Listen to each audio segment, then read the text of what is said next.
We are co-chairs of the Adult Education Committee, and it's our pleasure to bring you this program. If there is anybody in this audience who doesn't know our beloved rabbis, well, then that means you've never been to this building. So in that case, for you, I'm telling you that the restrooms are out in the hallway, and of course, what else is out in the hallway? Gift shop. The gift shop, yes, and thanks you to Paula and to Joanne. The gift shop will be open afterwards. Hanukkah's coming, so it's never too early to shop. And another public service announcement. We all have one of these. Make sure it's on silent, please. And as I like to say, for those of you with Dick Tracy watches, there's a way to silence those, so please turn off the ringer on that. Now, nobody's here to listen to me, so I would like to turn the program over to Ike Koziol, who's a trustee of the temple, a wonderful friend, a terrific person, and he will take it from here. Thank you. Thank you. First test, can you hear us all the way in the back? Yes. Okay, good. This one isn't going to say much anyway. Thank you, Sarah. First, we're going to start with reciting our temple prayer for Israel. If you have it on your cell phone or paper or you remember it, please join me. May the one who blessed our ancestors bless our brothers and sisters in the land of Israel. Protect the soldiers of the Israel Defense Forces. Give them courage, guide them in virtue, and bring them home in peace. Rescue those who hold them, guard them, and comfort them in their afflictions. In our time of distress, we call upon you. Blessed are you, Adonai, our rock and our redeemer. Thank you. So, welcome to part 2 of what makes our rabbis tick. You thought you were going to hear I thought you were all here for just to see me, but I don't think so. So, since we just mentioned Israel in our prayers, the rabbis also wanted to tell you about their experience and their connection to Israel. So let's start with that. Is that okay?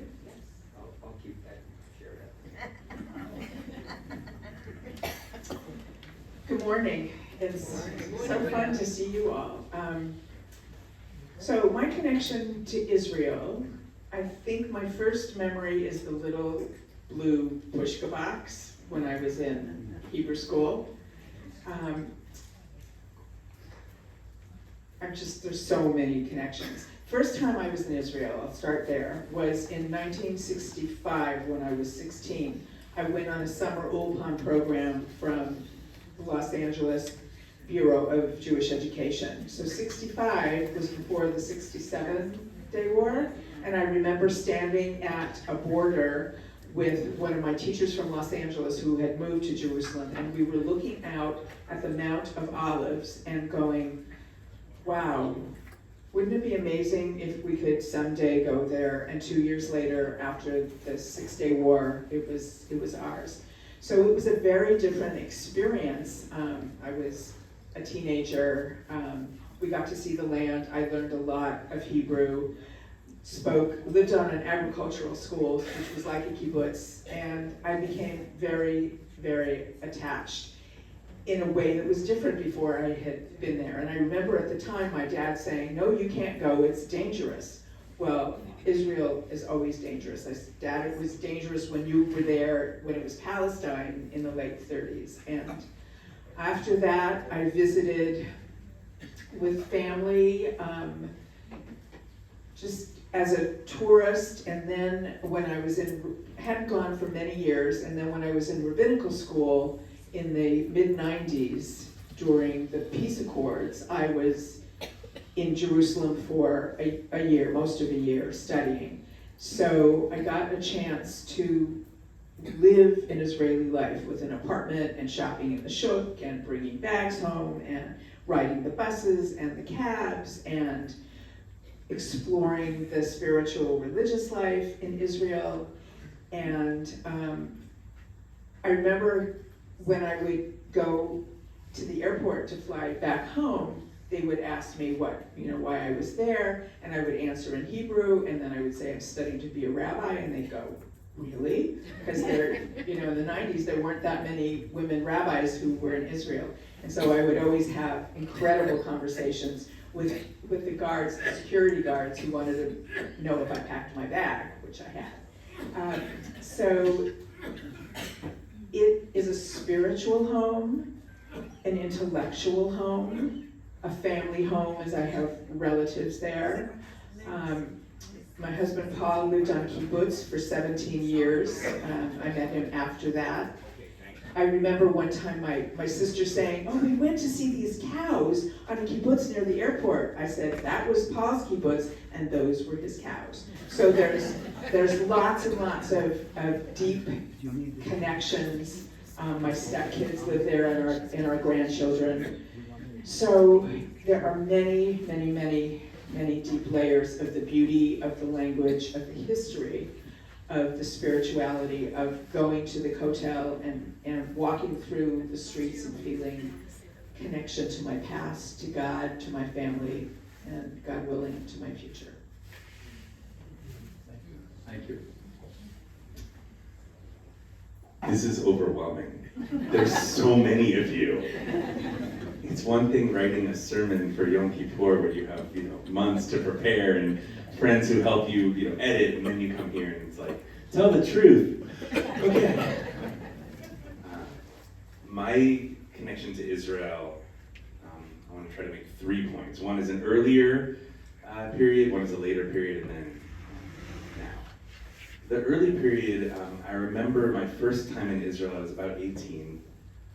My uncle had known a guy and given towards an organization, and I was given a bed in a yeshiva dorm room, and about 4 feet from where my bunk bed was a window that looked out over the Kotel Plaza. And I woke up that first morning and went, wow, that's really cool. And then I went shopping and met people and went to bars and danced with soldiers with Uzis over their heads, and it was a 100% cultural experience, that trip for me. There was no sense of religiosity, there was no connection to Israel as a spiritual home. It was the home of our people and the culture that I had grown up with and known about. And it was wonderful to experience it on the ground. It was very special and fun. And I looked forward to coming back one day, but I wasn't really sure why. The later piece that really shifted for me was my first year in rabbinical school. I spent almost 18 months living in Jerusalem. And I tried very differently than many of my classmates, as I was a little older than some of them, to have my own experience in Israel, to not what we called live in the HUC, that's the Hebrew Union College, the HUC bubble. Many of my classmates lived in apartments with their classmates and lived in apartments that had been handed down from generation to generation from one rabbinical student to another. And they just sort of lived in this bubble. And I didn't want that. You'll hear more about our upbringing, I'm sure, as the conversation goes on, but I wanted to be more on the streets of Jerusalem. I wanted to explore that religiosity that I hadn't previously. So that almost 18 months was spent doing anything I could that felt like it wasn't the curriculum that the school had laid out for me. I also followed the curriculum. I did okay. I turned my papers in and everything. But I would take very right-wing Orthodox bus trips into Hebron on an armored bus. I would do day-long excursions into the West Bank to meet and speak with Palestinians. I would go to, a little bit north of Tel Aviv, on the beach where there's an institute that thinks they found the way to make the blue thread that's commanded in our Torah, that are part of the Tzitzit. I just explored everything and anything I could. And one of the things that I did that was most rewarding was I made a commitment, partially because of that first interaction when I looked out of that dorm room window, but more so for my grandparents and great-grandparents who didn't have the opportunity. I made a commitment to walk to the Western Wall every week. And so for 17 months, every week I went at least once to the Kotel. Sometimes it was at 3 in the morning when there was no one there. Sometimes it was in the middle of, the first morning of Sukkot when there was thousands and thousands of lulavs and etrog. So I had very varied and many experiences at the Kotel. And it became a really powerful thing to meet different kinds of Jews, hear different learning, different chanting. And one of the privileges that I had as a white male with an American passport was getting to explore the Temple Mount at times, was to be on the men's side of the Kotel in the main section where there's this incredible tunnel filled with Jewish books and people praying. And I did a lot of my studying in there just because I wanted to hear it all and acknowledging that sense of privilege and at the time taking advantage of it as much as I could.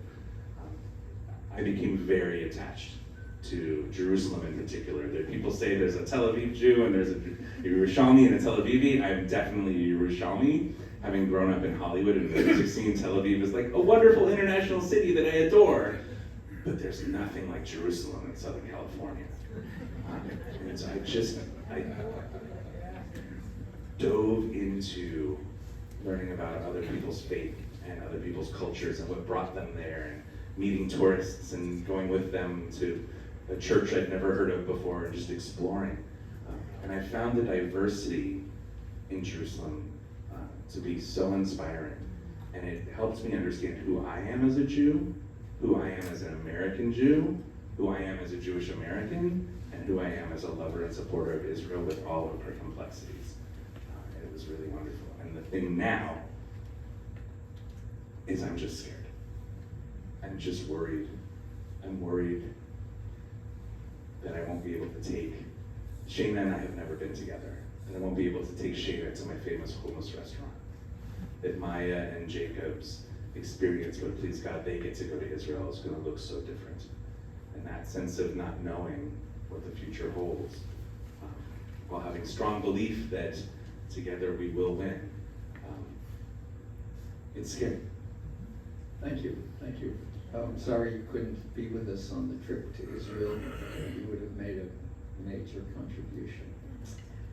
I was so excited to talk about Israel right away that I never introduced the rabbis. Hi, I'm Michael Shefrin. Nice to meet you. They are our teachers, our spiritual guides, especially during these difficult times. So thank you both for being here and being here for us. You're a blessing. So this is Rabbi Mimi Weisel, also known as Mom. She brings many years of rabbinic experience and has participated in services, if you didn't know that already, offered sermons, led Torah study, and has just started a meditation class, which you should all look into because it was great. She's also called Bobi, or Savta to Jacob and Maya, and is the machatenis, the mother-in-law to Shayna Shefrin, and loving wife to hubby Paul. And over here we have Wojciech, or son, Rabbi Michael Shefrin. I think you're a bit old for Wojciech, right? But you never stop being a Wojciech to the mom. Rabbi Shefrin is one of our rabbinic leaders of Temple Emmanuel, for all that know him. He's not only a wonderful rabbi, but just an all-around nice person, as are all of our rabbis. He's a real mensch. He's very involved with youth programs and was my B'nai Mitzvah guide during that time. He's a dad, or Abba, to Jacob and Maya, and hubby of Shayna. So with that introduction, welcome. Okay, well now down to business. For the first question, whatever we talk about in here stays in here, okay? Everybody understands? So Rabbi Mimi, we see Jacob a lot, and he's really active. So what was Michael like as a child? He was like Jacob, father like son. Michael was a very determined little boy. I could not get him to do something unless he was good and ready. And once he decided to do something, he dove in and he did it. I think the only thing I was able to really sit down and teach him was helping him drive a car, because he'd had a lot of experience with go-karts and things, so he just was ready to go. He was very independent in that he could entertain himself. Michael would go into his room and play with what he was gonna play with. He was gonna listen to his music. He developed his tastes in music and in books and in TV and in even political ideology on his own, and he expressed it. He was fun. Busy, always had determined what he was gonna do. There was something I was just gonna tell you, I don't remember, but he was very much the Rabbi Michael that we all know in formation. He memorized things. He would watch a movie and he would be able to recite the lines back to you. He was a sponge for information, for ideas, for what the world had to offer. Loved to play. He is the eldest of my mother's grandchildren, and there were over a dozen, and he was 7 years older than the next who followed him. I would walk in the door and they'd go, "Where's Michael?" He was like the Pied Piper. The only one who didn't gravitate to him was the youngest, who was 14 years younger than him, because he was a big guy then, and she was a little baby, but now they love each other. She's a married woman and all is good. But he was like the Pied Piper then, and I think that created his love for being with kids that our families here at the temple get to take advantage of. And his own family watching him as a parent is just beautiful. He's a fun guy and hard to rein in at times. So there's a Yiddish phrase called Shefrin nachas, to enjoy and be happy with the nachas of your son. So tell us the reverse here. What was she like as a mom? Yes. It wasn't until I was in my 20s that I became aware of how wonderful she was as a mom. My parents were divorced when I was around 5, and in hindsight I can look back on what it meant to be a single mom, raising I don't like this term because it sounds so negative, but it was very real, a latchkey kid. Right? I was riding my bike to school and coming back every day by myself and alone for a few hours until Mom got home from work. But I wasn't doing anything at 7-Eleven, Mom. I was not playing video games when I wasn't supposed to. Eating things I wasn't supposed to. What are you talking about? This story is my mom and I walked into 7-Eleven together, and she didn't know I was going every afternoon and playing video games. And the guy behind the counter was like, "Michael, how are you?" And she says, "How do you?"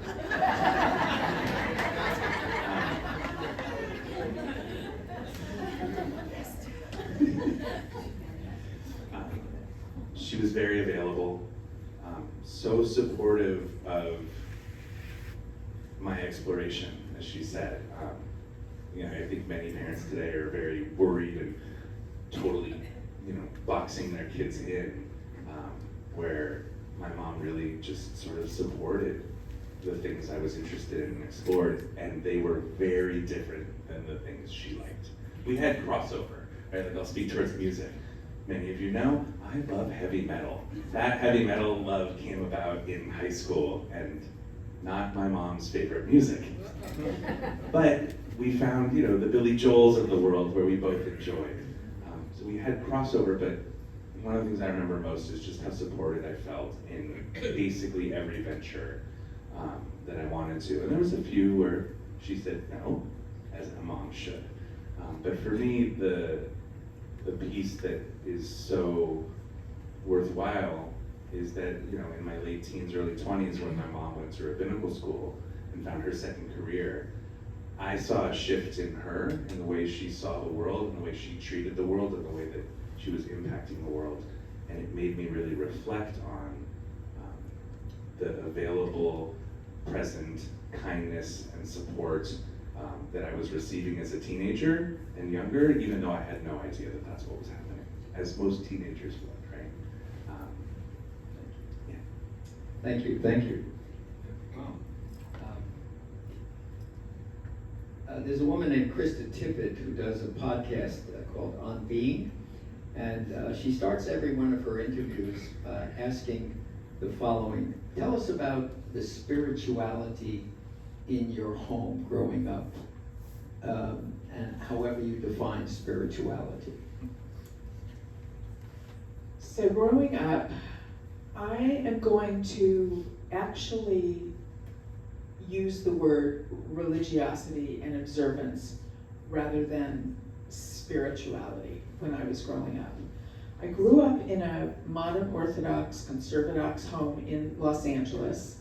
My parents had moved there after World War II and were very involved in creating Jewish community in Los Angeles. They helped create day schools, the mikveh in Los Angeles.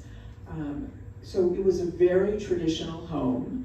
My aunts and uncles on my father's side, we all lived within walking distance of each other. I remember walking to shul every Shabbos with my dad, and that was really special. And he would always walk on the outside of the street, so I guess if the horse carriage came by and there was mud, but it was just a really special time. So I grew up in this kosher home. There weren't a lot of kosher options in Los Angeles, but there was one kosher restaurant, and Hartman's, and we would go there. Everything was very traditional. My mother didn't speak Yiddish, but my aunts and uncles spoke Hungarian and Yiddish, and I went to Hebrew school. I had to stop ballet lessons because I had to go to Hebrew school. That was hard. But I danced today, so it's okay. When I was in high school, I went to Fairfax High School, which was 99% Jewish in the Fairfax area of Los Angeles.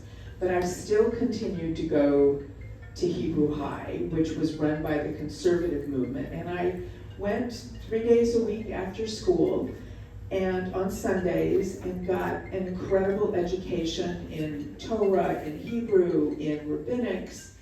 And in the summers, I went to Camp Ramah, which was extremely influential.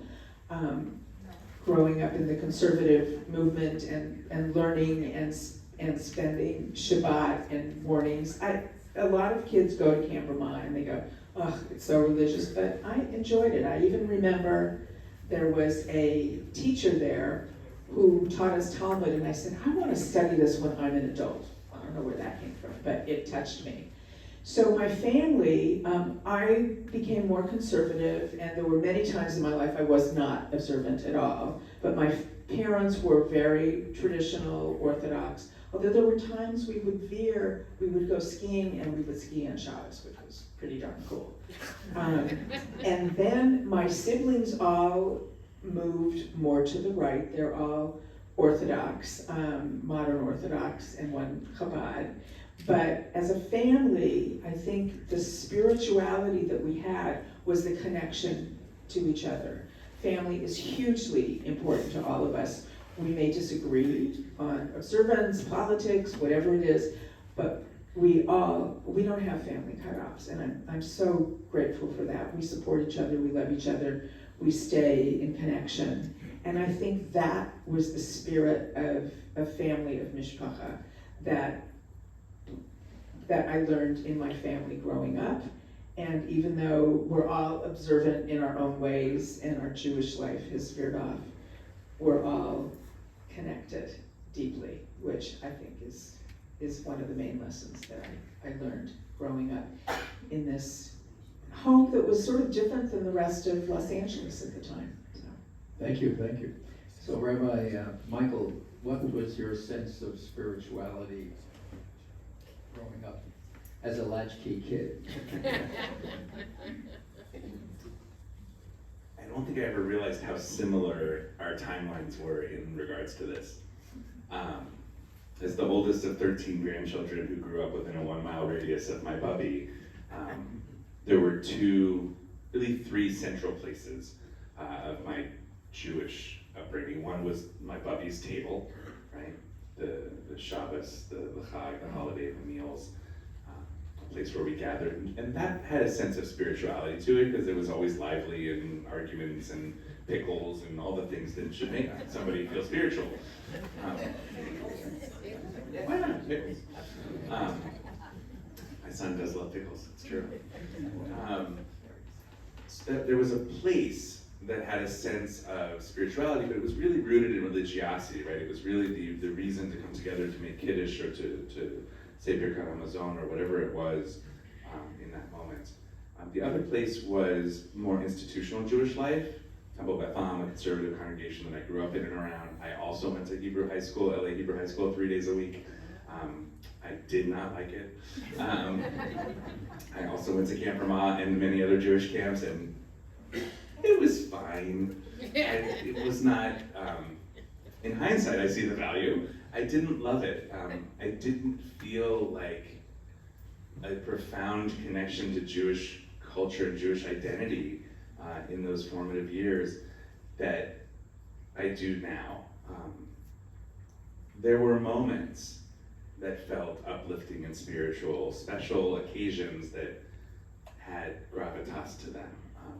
But mostly it felt like I was being drilled into something, that it was like Hebrew school was just writing the letters over, and I didn't have a sort of, I had friends and stuff, but it wasn't like I felt a connection or a real relationship with God, or that tradition really held firm for me, which has greatly informed what happens when I walk into the religious school building next door, when I walk in and have no desire to drill the kids on anything and only to make their Jewish experience a positive one, an identity building one.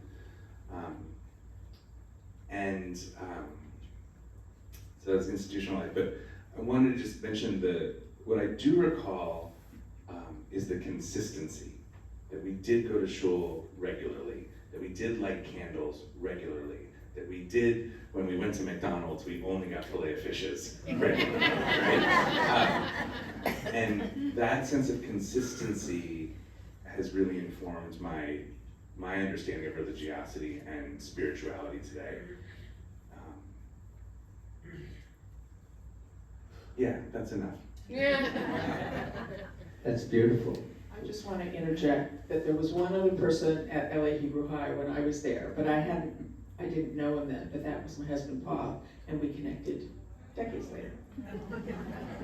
I met my first girlfriend at LA Hebrew High, does that help? You want to tell us more about I will tell this story because some of you have heard it. It's so funny, there's a conversation that's been going on in our temple and in our world today about security. And I will tell you that my very first kiss, we were caught by the security guard at temple. It's funny because my very first kiss, I was almost caught by Judith's father. Who was the security guard at the house, yeah. So, here we are. We're spiritual upbringing, and how did that go promote you? How did you get to the rabbinate from there? This is a seminal question for rabbis. I went at Mulholland Drive, just kidding. So, it was a long journey. I had always been connected to Judaism, even though there were times as Let me interject one question. Add to that, what were the obstacles on that journey? You got it. Sorry. So I was always connected to Jewish life, even though there were times that I was not observant, not connected, but my Jewish identity was always very important to me. So when I went through Hebrew High, I went to college, I graduated, I married his dad, we got divorced.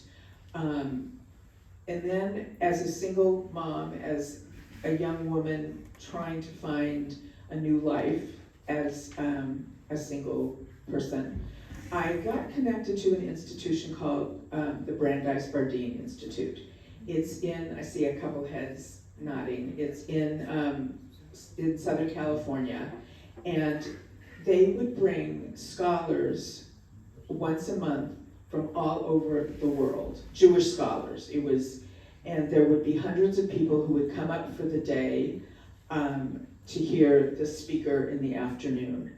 They also, in the mornings, would have teachers from Los Angeles, local, because the focus was to be able to hear people who we didn't have access to on a regular basis. And I was blown away by the scholars that I learned from, including Lord Jonathan Sacks, and on and on and on and on. And it was a place where I felt my Jewish identity. I created a group of friends. There was the young adult group. We would have Shabbat dinners together, and the young adult group, you could join as long as you were younger than Ron Ryder, who was the guy who started it. So even as he became 40, if you were younger than Ron, you could be a young adult. So that was a very, very informative place for my Jewish identity as a young adult, as a young mom. And it gave me a place to go once a month, and often Michael would be with his Rabbi, or sometimes he would come with me, and we would do Purim spiels, and it was really wonderful. It was like going to camp for a day once a month. So that inspired me community-wise, it inspired me intellectually, culturally we would do Israeli folk dancing, all kinds of wonderful, wonderful experiences. And at the same time, on those other Shabbat mornings, I needed to find my place. And I ended up at, as Michael mentioned, the Temple Beth Am, which is a large conservative synagogue in Los Angeles. And they had a separate minyan called the Library Minyan, where young adults, they're no longer young, we would all meet, and we would have, I found that to be a very spiritual place for me, where I found a different kind of meaning and grounding. I always felt centered. And it's interesting because I liked going to the Library Minyan because it didn't have a lead rabbi. It was lay-led. A lot of the lay leaders were rabbis and Jewish professionals. But there was something about being in that environment that just, it was freeing and meaningful, and I felt so grounded and centered every Shabbat when I would go there and feel connected to the teachings of Torah. And I began to feel a sense of God, and I felt a tremendous sense of God in my life when I was up at Brandeis. I just remember walking through the gardens or at night with the stars glowing, and I just felt a deep connection to whatever that spirit was. So then I kept doing that, and I sort of, that was what my life looked like for many years. I worked in aerospace industry. I was working with engineering students doing career development programs. And it was wonderful. I love the people. Engineers are great. They're just good, down to earth, unless they're building, satellites, but they're not on the satellites, so they are down to earth. And I really loved it, working with these young, bright, future business engineering leaders. But I always felt something was missing. And I never quite really knew what it was. And I realized I was with these physicists and engineers and these these PhDs, and everybody had a field and a passion. And I enjoyed what I was doing, but it wasn't my deep love. One day I'm sitting on the couch playing with Michael's Game Boy, playing Tetris, and I'm going, it's just empty. Like, what am I gonna do? He's gonna go off to college soon. And I opened up the Jewish Journal, which is the Jewish newspaper in Los Angeles, and on the cover, is a picture of a woman with 5 children around her. They're her 5 children. The caption reads, "Second career rabbis." And they go, "You can do that?" And she was a woman. And I really had not had much interaction with women rabbis. And I just went, that's what I want to do. I want to go learn. I want to study Torah. Remember I said when I was at camp, I wanted to study Talmud. I would get to spend time in Israel. All of the people skills that I had learned in my profession, I would be able to transfer. And it was just, it was an epiphany. So I contacted the University of Judaism and talked to some of the people there. And I remember the admissions officer saying, "You can do this." Actually, she said, "It's great to be a rabbi because you don't have to retire." And I'm telling you, this week she was right. Busy. And I did speak to a woman who many of you probably are familiar with, Rabbi Naomi Levy, famous author and spiritual leader. And I talked to her and she looked at me and she said, "You can do this." And I just felt extremely empowered. So I applied and got in, but the obstacles was not getting in.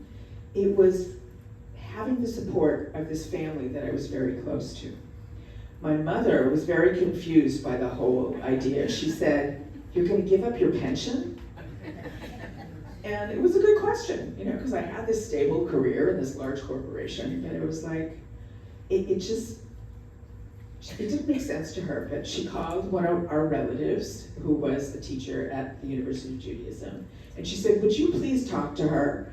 And so Eliezer Shlomovic called me into his office and said, "What are you thinking?" And I told him, and he said, "Go do it. I'm going to write you a letter of recommendation." So I filled out the applications, did all the work, and then I hadn't told anybody. Because what if I didn't get in? I told one friend. I called her and said, "I'm going to apply to rabbinical school." And she said, "That's perfect." So when it came time that I was accepted, and I had to tell my family, remember they're all modern Orthodox, I called them, and the response I got was very much in line with their traditional beliefs. One of them said to me, there's this concept in the Talmud, if you cause others to sin, it's your biggest sin. And that's what he said to me. And I was like devastated. And went and talked to, got some counseling from the rabbis at University of Judaism and talked me down. And then within a couple days, they're calling me and they're excited for me. But they had to first put their belief system out in front. I knew I was okay when I went to visit my sister in St. Louis, and she'd go around and she'd introduce me. "This is my sister Mimi, and she's studying to be a rabbi." So, and now it's just part of who we are. We have rabbis from the Reform movement, the conservative movement, the Orthodox movement, and Chabad, all these generations. And so that was my biggest obstacle. And telling my son, I remember it was hard, because you're going to get rid of my bedroom? What does this mean? And I'll let him, if he wants to talk about that. But the hardest obstacle was not the obstacle of becoming a rabbi, it was coming out. Certainly, thank you very much. Wow. It sounds like Fiddler on the Roof when Tevye says to Golda, and the kid, he has to adjust to what the kids are doing differently. It's a new world, Golda. It's a new world. So, Rabbi Michael, you were into heavy metal. How does that go into the rabbin? It still is. I'm sorry, he still is into heavy metal. I just wanted to, before Can you tell us one heavy metal band? Metallica. Okay. That works. That's the only one I know. Good. We can expand your horizons in that field of study as well if you'd like. I just wanted to, my mom said Pornspiels at Brandeis Bardeen, and I hadn't thought in years about playing the role in the Pornspiel of E.T. the Esther Terrestrial.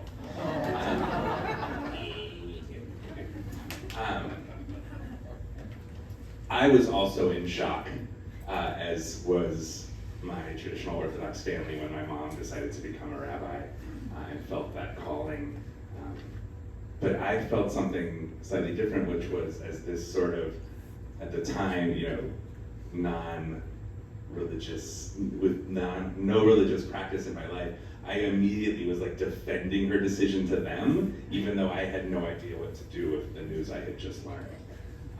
And it was good to see them find their way. And today, we were just at a wedding a few months ago, and it's such a simple little thing, but I look on the table where all the place cards are at a very traditional Orthodox wedding, and there's Rabbi Mimi Weisel, that my family doesn't blink anymore, that it's prideful and public, and it's really nice. And as a Reform rabbi now, it's even more so. I feel supported by them. My journey is, I worked in the music business for a long time. I worked at the radio station in college and ran a record store and managed bands and worked at a record label for a summer and ran a nightclub on the Sunset Strip in Hollywood for a few years. And, I was a Hollywood kid. Many of you have heard me tell the story that I literally grew up on the set of American Bandstand. My dad was the publicist for Dick Clark and for American Bandstand, and when I was with him every other weekend, it was often when they were taping the show, I would do my homework in Dick Clark's dressing room. That was my childhood, so I was exposed to music and loved it, and I think that really informed who I was to become as a young adult. That business is ruthless and exhausting and wonderful all at the same time, and I burned out. It was enough, and I had reached a point where I was looking for a change in my life. I didn't know what that was going to look like, and my mom said to me, "I know a guy. You should, call him and see." And I'm thinking to myself, what do you know in the entertainment industry, rabbi, from this modern Orthodox family? Like, this is my dad's side of the world. So I finally humbled myself enough, put my ego aside and said, all right, I'll call. And I called this wonderful man named Shefrin, who was an entertainment lawyer. And he said, I'm looking for an assistant. And he seemed like a nice enough guy. And I said, all right, let's give it a shot. I need a job. And he seems nice. I ended up working for him for almost 5 years. We became great friends. He became a mentor and a guide. And he, in his practice, works with actors and television showrunners and writers and directors and comic book authors, but he doesn't work in music, but he loves music. So we had a deep connection there. He's actually Cher's attorney for everything in her life except for her music. Pretty cool. So he takes me out to lunch about 5 or 6 months into working for him, and he pitches me on an organization that he's involved in. But he starts the conversation with these words: when are you going to become a rabbi? What? A few months earlier, I was running a nightclub on the Sunset Strip. I was going to heavy metal shows 3 nights a week. It was, what? I just sort of stared at him blankly. He said, you'll see. Okay. And he shared with me an organization that he was a co-founder of called Limud LA. Limud is an international organization. I always try to get this right. It's a nonprofit, post-denominational, all volunteer-led Jewish learning organization. And they have conferences all around the world where you come and teach what you care about, what you're passionate about, what you love. You don't necessarily teach, if you're a professional Jewish educator, you don't teach your favorite subject, you teach something you like. And if you're just an average Jew in the pew, but you love making gefilte fish, you teach how to make gefilte fish. You find whatever it is that you love. And he said, this is a great organization, I think you'll have a home there. And it's my boss, like you kind of can't say no. So I said, all right, I'll come to a thing. And I went and I was blown away. I learned so much from so many amazing scholars and lay leaders and just the average Jew on the street who brought the most passionate, heartfelt, delicious teachings that one could drink in. It was fantastic. And I met people and saw people that I had known growing up, through our religious life in Los Angeles and teachers of my mom. And I was like, just very interested. But most importantly, I went and I wore a kippah when I got there because that's what you do, right? You go to a Jewish thing and you wear a kippah, at least that's how I was raised. And I was walking through the halls, and someone who my boss actually worked with said to me, he said, "Oh, you're wearing a yarmulke." It was like a Sunday morning of this convention. And I said, "Yeah." He said, "You don't wear one at work." I went, "Huh, that's true." And it started my journey. It started me thinking about the way I practiced Judaism and how I was going to find a home and where were the teachers that I wanted to learn from. And I found myself immersed in not just Jewish learning, but finding things to teach that I was inspired by and moved by in life, and became active in that organization. And again, it's a non-denominational, post-denominational is actually what we call it, all volunteers. So it was just a wonderful developmental time where I could take some of my skill sets from the music world and managing and sort of even being on stage as a guitar player when I played in bands and had record deals and toured, and figure out a way to practice them.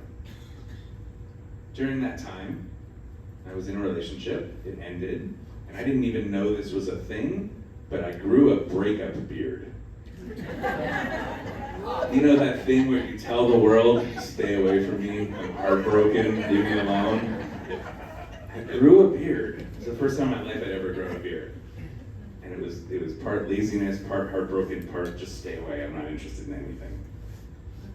And little by little, all of my friends, most of them not Jewish, some of them Jewish, just started calling me Rabbi. "Hey, what's up, Rabbi? Nice beard." You know, very different than my mom, who didn't have that sort of classic male Jewish expression of "there's a guy with a beard, it's a rabbi." I had this very slow,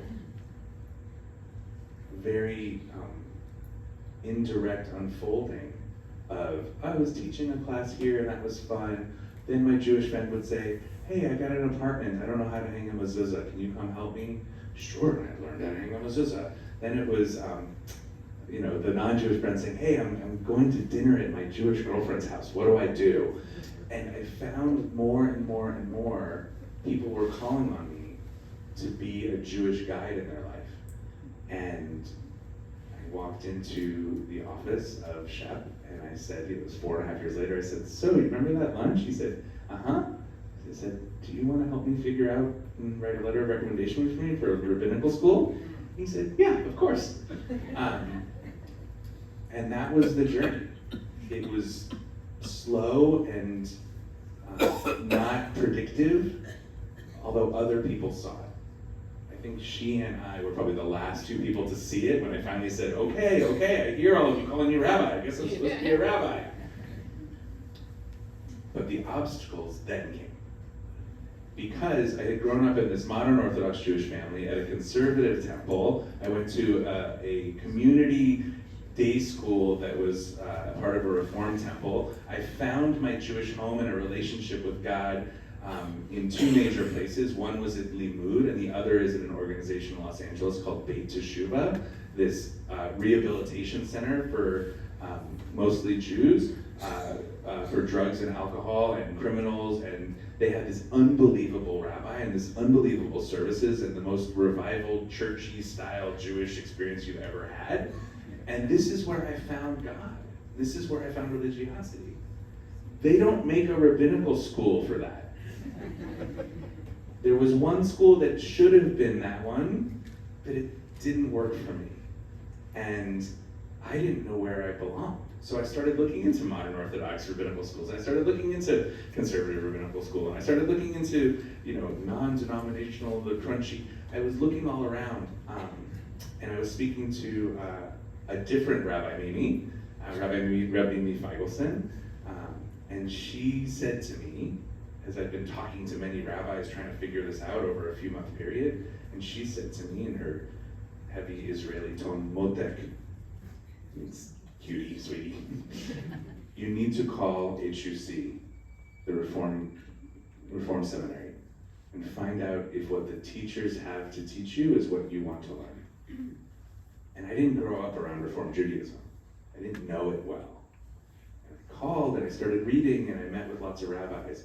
And what I found was, in the Reform movement, that the the obstacles that were there for me were, what kind of rabbi am I supposed to be? Because I fit in all of these boxes.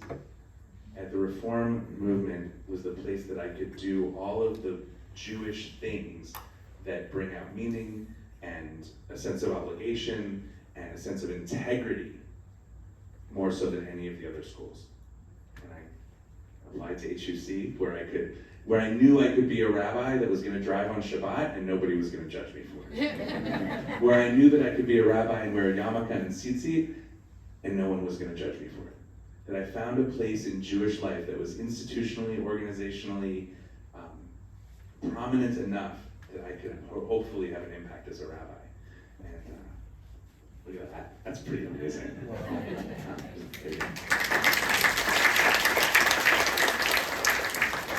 That term "blown away" is very, very evident here. Thank you very much. Wow. Can you incorporate heavy metal into Shabbat Alive? Did you hear the groans? Okay, you won't need to go there. So now for some Torah study. The term rabbi is defined in our culture as a teacher, spiritual leader. In the New Testament, the term rabbi was used for Jesus and John. Is rabbi mentioned in the Torah? I prepped you ahead of this, just for this question. If not, who would you have picked as a rabbi in a character in the Torah? Please. The answer is no. Rabbi's not in the Torah. I know that ahead of time. It's so funny. I said to Ike, I'd love to have all the questions in advance just so I could think of stuff. And of all, I'll show my hand. This is one of two that I could not stop thinking about. But everything else is just. So I thought long and hard about who in the Bible, in our Bible, should have been a rabbi, or we would have called. And the character that came to mind most for me was the character of Judah. Judah, you might remember, is the one who encouraged his brothers to sell Joseph to the Ishmaelites. Judah is the one who goes through a transformation in life and becomes the one who stands up proud as they're standing in Joseph's courtroom later on and defends Benjamin and says, take me instead of him. Judah is the one who, through the acts of levirate marriage, ends up in this scene in the Torah where Tamar, disguising herself as a prostitute, seduces Judah, and there's the whole thing with the signet and the staff, and she calls him out for his inappropriate action, and he says, you know what? You are more righteous than I am wrong. If there was anybody in our Torah who I look at as a person who's gone through a transformation in their life and could be someone that I would want to learn from, it's Judah. Right? I look at my mom and the transformation she's gone through in life. I look at the rabbis that I love most today, and it's very rarely the ones who I identify with are the ones that grew up in their Jewish movement, went to summer camp, and became a rabbi at the age of 19. I have much respect for their Torah learning, but the ones that I resonate with, the ones who teach me and guide me and influence my moral compass, they're the ones who've gone through stuff in their lives.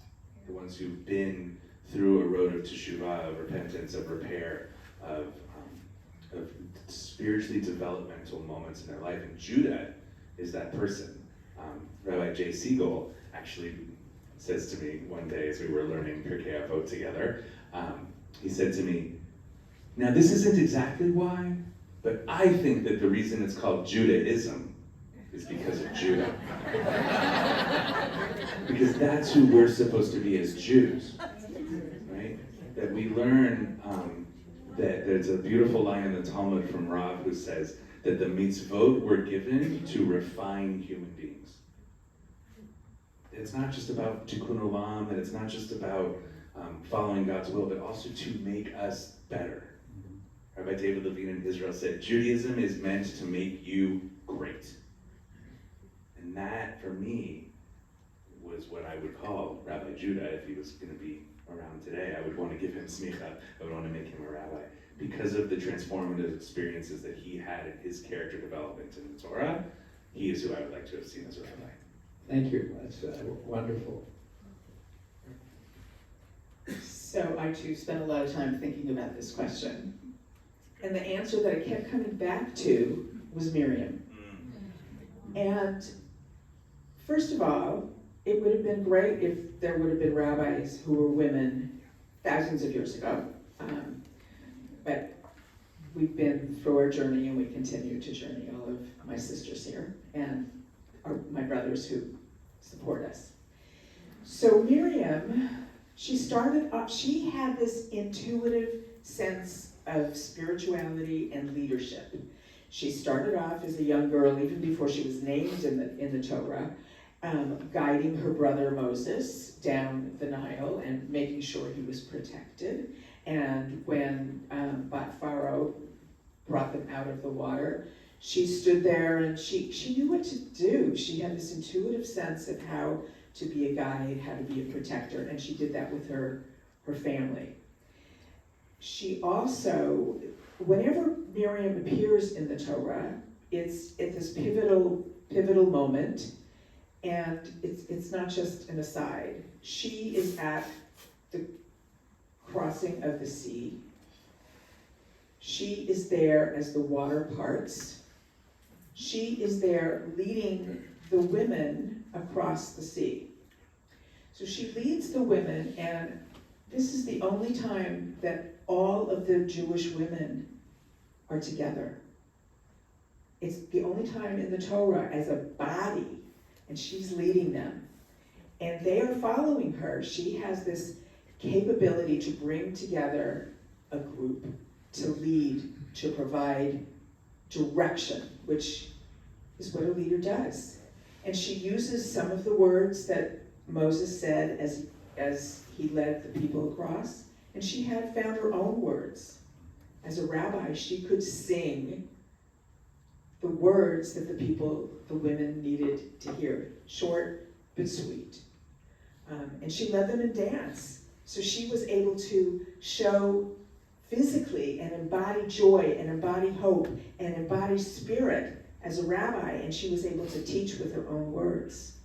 And then, as they're traveling through the desert, through the wilderness, she has an error. She and her brother Aaron say disparaging things about Moses. So she's human. She can make mistakes. And she's punished for it. She's sent outside of the camp for 7 days, has a skin affliction, and she has to do her tshuva. And she does it. And she comes back out from that experience that could have been humiliating, but it wasn't. She came back and as whole, or even more whole, I don't know. And the people, they waited for her, and then they followed her. So she was able to teach, she was able to lead, she was able to inspire, she was able to guide, and it was just there within her as a natural leader, as a natural Rav. As you asked me, as a natural Rabbi, Hebrew for rabbi. Female for rabbi. Very good, thank you. This is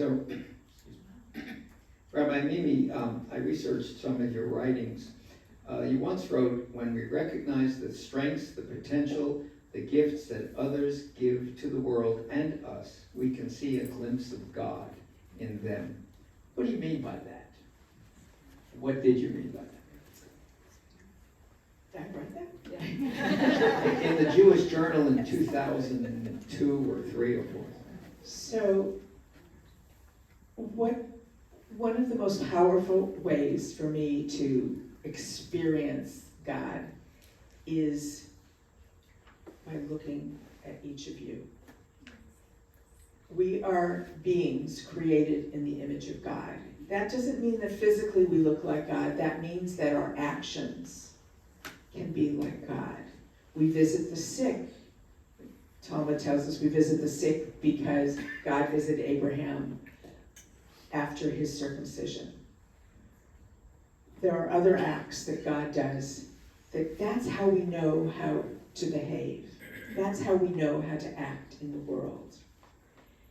But seeing the image of divinity in each of you, there's a spark of an aliveness, there's chiyut, there's life force within us. But it's not just the life force, it's the caring and the compassion and the giving and the worrying and the anxiety about each other. And trying to make this world a better place, whether it's the physical earth that we take care of, or the physical wellness and spiritual community that we create, or nurturing that intangible, that flow of relationship that is in between each of us. And that, for me, is where God can be found. So I don't remember what I said, but I hope that answers the question. You didn't tell me in advance. Thank you. Rabbi Michael, if you had to pick one rabbi, not a biblical character, that you would have liked to be like, would it be Rabbi Nachman of Breslov or any other? Tell us. So this was the other question that I wrestled with in advance. Wow. Those are great questions. We made you work for this. I really wrestled with this one, like who's my rabbi in our tradition, and the blessing of the journey to the rabbinate that I had is that I have 90 rabbis that I can call on for specific questions, for broad questions, for parenting advice, for wrestling with tradition. There's a broad swath of learned, wonderful people that I can call on. So I was tempted to answer this question of like, oh, it's the bat kol, it's the daughter's voice, the heavenly voice that is in an accumulation of many voices all at once, and that's God speaking to me through all of my rabbinic colleagues that I trust and learn from so often. And then I thought that was an easy out. So I actually went back and I started thinking about in rabbinical school, who were the rabbis in the Talmud, the rabbis in the Midrash that really resonated with me, and one came to mind. It's Rabbi Yehoshua ben Levi, Joshua, son of Levi. He's a character in the Talmud that we learn from in the 3rd century. He's an Amora. He's known for just like having integrity and being a good learner, and he was the kind of rabbi in his community that, much like Rabbi Glickman, when he said it's time for a fast day, people fasted. When he said it's time to come into the sanctuary for prayer, people came in. He was known for being that kind of leader, but the reason that I loved him so much and realized that he was somebody I was so interested in was twofold, in addition to those reasons, which are also important. One is, there's a bunch of stories in the Midrash where he literally wrestles with the angel of death. He confronts life and death in its most voracious and intimate ways. And he always comes out of these battles victorious. And there was like this element of fantasy to him that was in combination with his astute learning. He's the one in the very end of Pirkei Avot, of the ethics of our ancestors, that says that when we teach something, we should teach it in the name of the person that said it. Like, he's that rabbi that's so conscious of others, but here he is in this fantastical vision of literally wrestling with the angel of death in an open field. And I thought that was so neat and fun and movie-like. And the second reason, I think my favorite piece of Talmud, which I've had the pleasure of studying with a few of you, there's this amazing question that's asked. The question is, what is Ra'atan? Which is a disease that we don't know exactly what it is. And it goes through this long explanation. The Talmud describes what this disease is, and then it asks the question of what is the cure. And there's this elaborate description of the cure, which basically involves a cauldron, like a witch's brew, and homeopathic remedies, and these extremely, again, fantastical ways of curing this unknown disease that we no longer have to confront. And then there's the rabbinic responses. And we learn that this rabbi is terrified of the disease, won't go anywhere near the person who's suffering from it. And then this rabbi won't go shopping in the same marketplace. They're afraid of the disease being transmitted through food. And then there's one who won't sit anywhere downwind of these sufferers. There's one who just picks up and leaves town. But Rabbi Yehoshua ben Levi, who had confronted death and confronted the biggest questions of life, the Talmud tells us that he goes and hugs them and studies Torah. And his relationship with Torah as a life force, as a healing entity, as a protective entity, as I mentioned earlier, that sort of guidance to refine us as human beings, that's what he brought. His response to this unknown disease was to hug the people and study Torah with them. And that, in many ways, informed who I am as a rabbi at one moment, at one line, but also just the sort of adventure, fantastic nature of it. If anybody wants to study that text, we can. It's super creepy and weird and fun. It's one of those texts where I teach it with teens and I say, so if anybody ever tells you that Talmud study's boring, they're wrong. Sounds like the Mother Teresa of old. Yeah, in many ways, Yes, right? There's yes. this Very good. extreme kindness, yeah. So we're getting to the last question. Please. Yes, I'm sorry. No, that's okay. You can ask. But I did struggle with this question, and I have a very different answer, and I just feel like I want to share this. It's not about Torah. It's about my personhood in some ways. I did not like this question because I have worked, as many of us have, very hard at becoming who I am, and I don't want to be someone else. In some of that feels like, is there jealousy or envy? I mean, to put Rabbi Yehuda Halevi ben Yehoshua ben Halevi, sorry, and to model oneself just felt different to me than being that person. So I really didn't come up with an answer. But what I did think about is the values that are so important to me.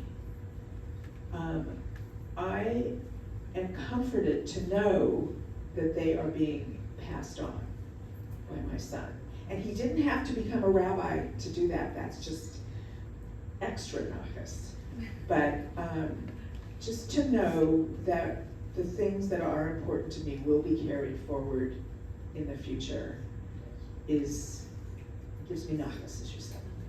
And that's a very Buddhist answer, by the way, not having envy of someone else. Wow.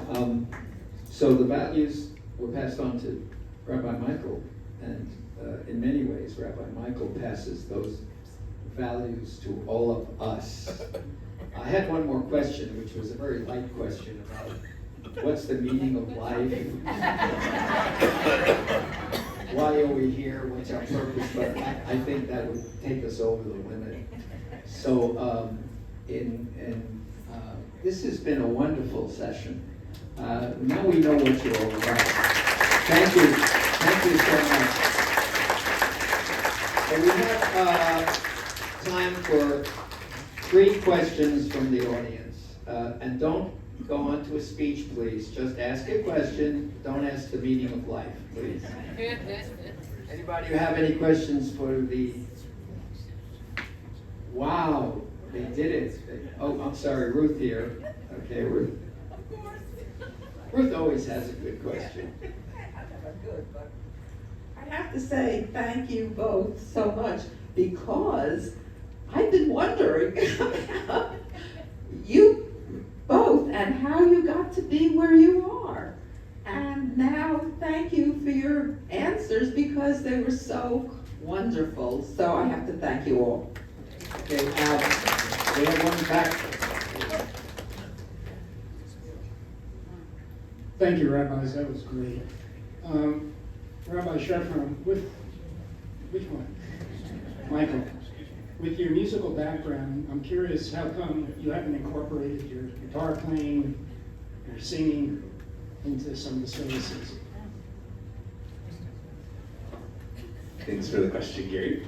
I get asked this a lot, and it's something I wrestled with in the first couple of years of in school, and then the first couple of years of my rabbinate. I want to also add something on to a response I gave earlier, which is the journey from the music business to the rabbinate. There is something very similar about the stage and the bima.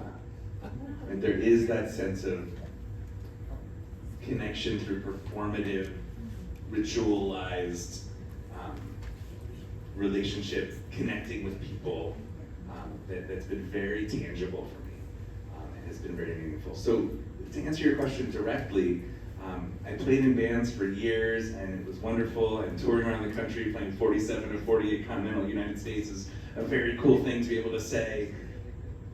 And when I burned out, like, I no longer had an actual passion for playing my guitar. I no longer, you don't want to hear me sing. In my bands, I screamed back, I did backup screaming. And when I stopped sort of developing that talent in my life, it really got replaced by Torah study and that community organizing. And so it actually would feel really inauthentic to me to sort of bring that when there's such talented members of our choir, right? You know, like, it's funny, like the only time in my rabbinate that I've actually played a guitar in a communal setting was after the Parkland shootings. We gathered some of our teens who knew kids that went to that school and had gone to summer camp with them, and I brought my guitar and I taught them Olam Chesed, and I played Olam Chesed with them. And that's the only time since I became a rabbi that my guitar has come with me. It was just for that moment. I felt drawn to it. Yeah. But I do have, and I'm honored to hold, like, in part of my responsibilities in my portfolio here, Scott and I, and before Scott, Cynthia and I would always plan out the whole year of our music. And during the times when we've been doing, table discussions and gathering input about music, I feel like I often get placed in the lead on that because of that experience. So I feel like I do bring some of those skills, just not the guitar piece. Thanks for the question. Thank you. On that musical note, we'll say thank you again to our spiritual leaders. I want to say thank you to Ike for the great questions, and to Sarah and Sharon for the opportunity, and to all of you for caring to hear this. It's been wonderful, thank you. Oh, and a quick announcement from Sharon Miles. It's good, just talk. Hello, everybody. I don't want to keep you from here. Hold it closer. Okay. I'm going to just say, we are so happy to see so many people enjoy this program today. And to just impression-wise for me and Sarah is the amount of love that I witnessed here today. Just a rupture of tenderness and love and understanding, and mother and son and all of us benefit from that. So thank you, everybody.